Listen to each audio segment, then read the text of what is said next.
Hi guys, this is Binibining Maraket, a blessed first day of June.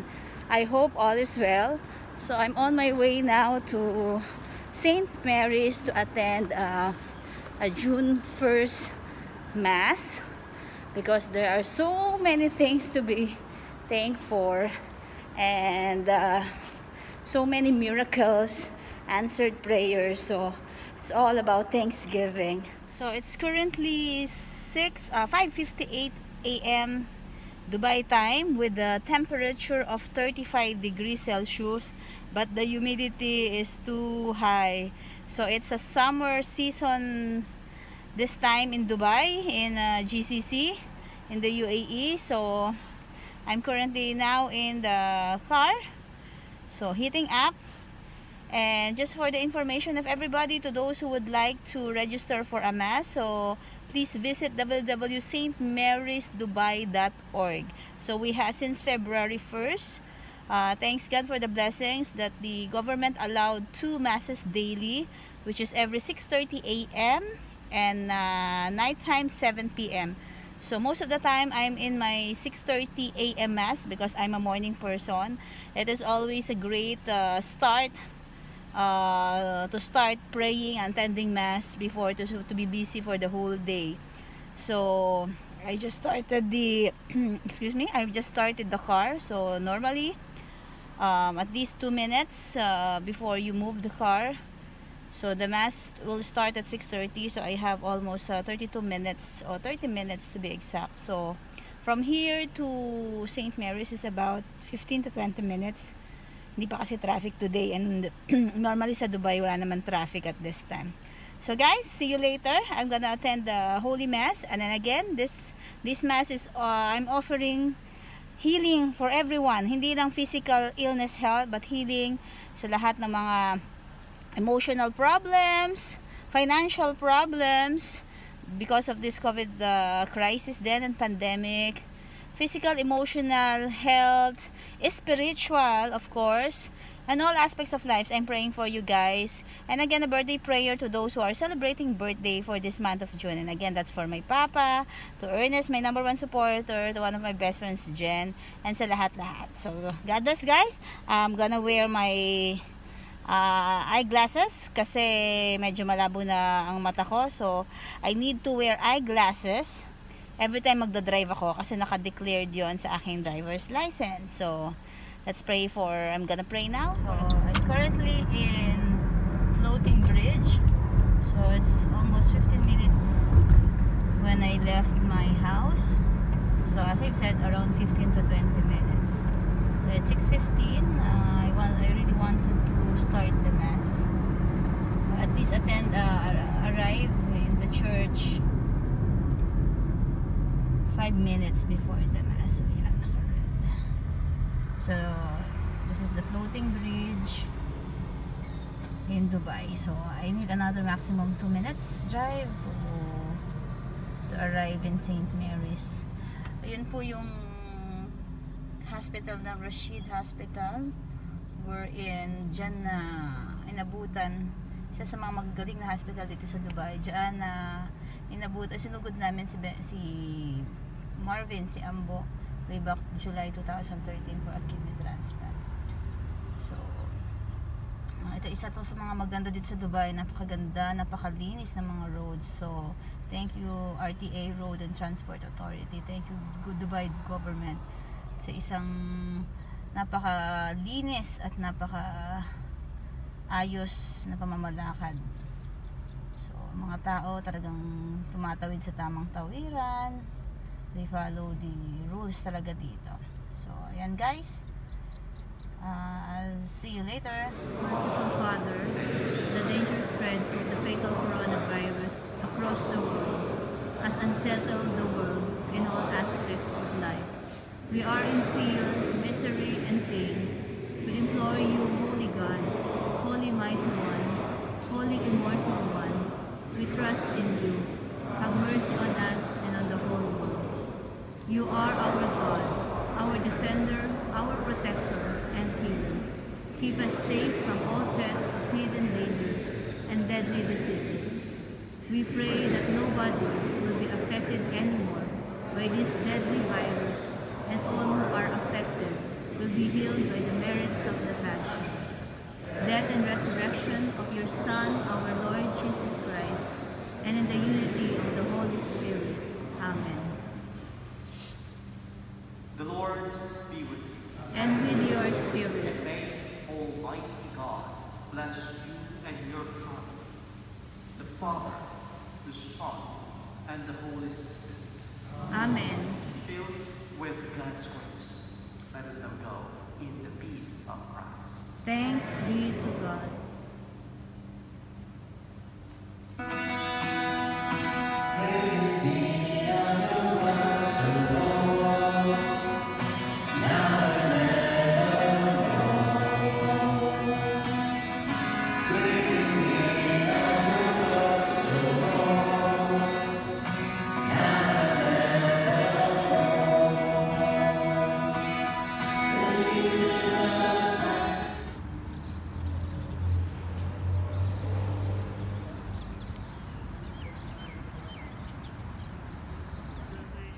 Peace be with you, brothers and sisters. Ayan, natapos na ang Holy Mass for 6:30 a.m. and I feel blessed and grateful at si Father Chito po ang nag-preside ng Mass today. Bihira po kasi kung matsyempohan siya. So, it's indeed another blessings na siya po ang nag-preside ng Mass today. And ayan, with this video nakita nyo yung loob ng St. Mary's Church dito sa Dubai. As I've said, sa mga nakikita nyo sa mga post ko, pag masaya at malungkot, may hiding place dito sa St. Mary's Dubai. Napaka memorable nitong place na to nung dumating ako dito. Every time I visit a country, ang lagi kong hinahanap, church, mag-pray, magpasalamat. So, St. Mary's Dubai, yung church, kahit anong church, since I'm here for 16 years, ito talaga yung lugar, may hiding place. Malungkot man, masaya, like now, as I've said, the prayer intentions of June 1st Holy Mass is for thanksgiving sa lahat ng blessings and miracles sa answered prayers, plus praying to those who are healing, to those who are sick, physically, mentally, spiritually, lahat-lahat, praying for the whole world for this pandemic, and prayer intentions din sa mga birthday celebrants nitong June. So, my topic for today is all about a quotation that nothing is permanent in this world. Everything is temporary.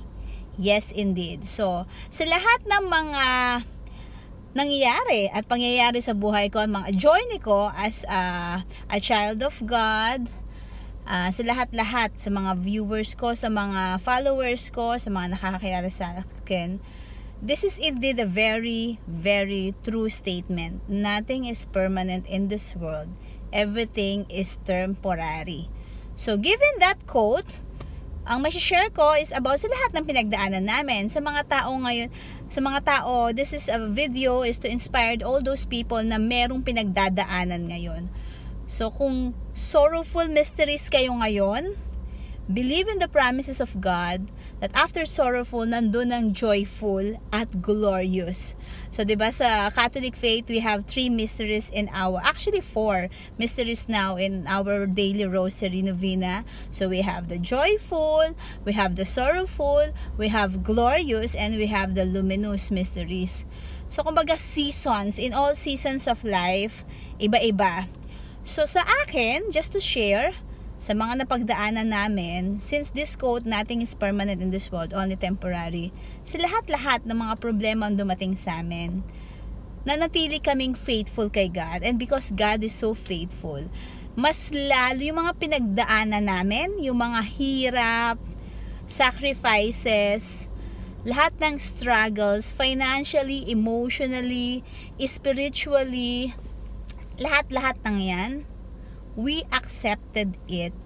As I've said sa James chapter 1 verse 12, blessed are those who endure trial, for when they endure the pain, they will receive the crown of life for those who love Jesus. So, hindi ganon ka-complete text, pero yun talaga yun, James chapter 1 verse 12. Sa mga napagdaanan po namin, nasabay-sabay na trials, alam nyo naman, nagkasakit, lalo na ngayon. Last year, pandemic, I do have my personal problem too. Pero, tinanggap ko and I asked God's leading. I also mentioned last time in my vlog, before to make a move, pray it first. Yes, pray it first. Kasi iba, pag si God ang nag-lead sa atin, His ways is totally different to our ways. His plans is totally different in our plans. He is the Lord, our Savior. So, ano man yung pinagdadaanan natin ngayon, lahat to temporary. There is a joy after sorrow. There is a sunrise in every sunset. So, this is God's miracle and this is God's promises. Kapag pinili mo si Lord na sumunod ka sa Kanya, maraming mga trials pa na darating sa iyo to test your faith. So, sa mga taong may pinagdadaanan ngayon, sabi nga, daanan nyo lang. Huwag kayong magstay and believe na lahat ng yon magpapatatag sa inyo. And sa experience naming pamilya, especially ako, lahat ng mga struggles, difficulties, problems, lahat ng to, mga rock bottom moments ko, lahat ng mga ito, gagamitin ko to testify God's miracles. And ito, kaya ako nagva-vlog, to give inspiration, to share God's words, to share the gospel, to share the gratefulness and God's greatness in our lives. So, daanan nyo lang po, huwag tayong magstay kasi magbabago rin. Nothing is permanent in this world. Ang bagay na dapat nating focus on God and focus on everlasting life with God. Diba? There is life after death. So, after nito sa mundo, meron tayong everlasting life with God. So, how do we do it? First, you have to accept Lord as our Lord, God as our Lord and Savior. We have to follow His will. We have to follow His ways.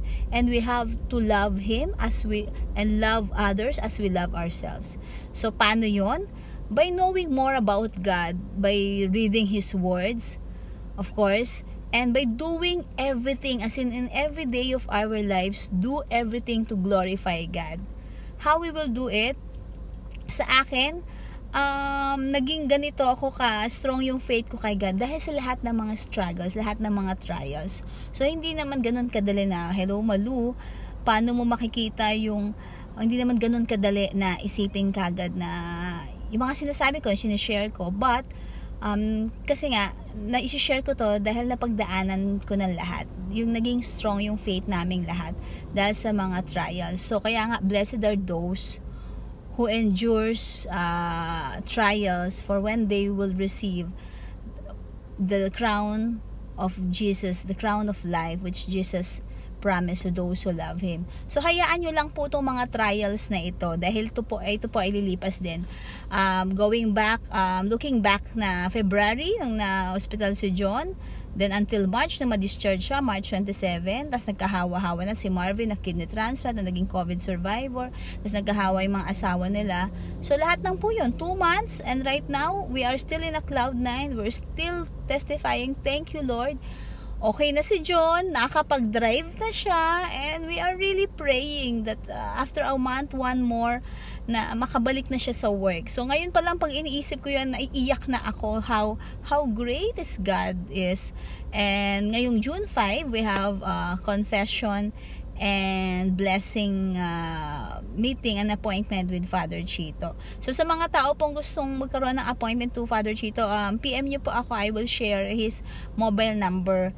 I'm blessed na medyo maganda ang samahan namin ni Father Chito kasi he's been my spiritual advisor since 2015 o 16 yung nag-start siya dito. And ayun nga, guys, nothing is permanent. So, kung ano man yung mga pinagdadaanan nyo ngayon, daanan nyo lang po. Ask God to help you, to lead you. Seek His words. Believe in His promises. Sabi ko nga last vlog ko, clinging on God's promises. Kasi yun yung magpapatibay po sa inyo. And sa lahat ng pinagdaanan nyo po, Pag nalagpasan nyo yan, be a God's testimony on His greatness. Huwag yung sayangin. Like ako, kahit pa paano, like yung sa kidney transplant nung kay Marvin, nakakapag-share ako dun sa isang close friend ko sa office, na thanks God na yung sinashare ko last time, na discharge na yung kapatid niya, again, with the power of prayers and miracle of God. So yung mga lahat, wag nating sayangin yung mga painful memories natin kung paano natin to nalagpasan. Share it as a God's testimonials. Kung hindi man kayo nagvo-vlog, at least share it to other people. I'd like to share kapag may nagpa-private message sa akin ng prayer intentions. Gusto ko i-share kapag sinasabi na lang, sis, magpapapray ako sa'yo, paki-include ang prayers kasi malakas ka kay Lord. Alam niyo po, kapag nare-receive ko yun, honestly, hindi ko alam kung paano ko nire-reply. Basta sasabihin ko lang in God's grace and miracle, kaya karamihan ng prayers ko naman talaga sinasagot ni Lord.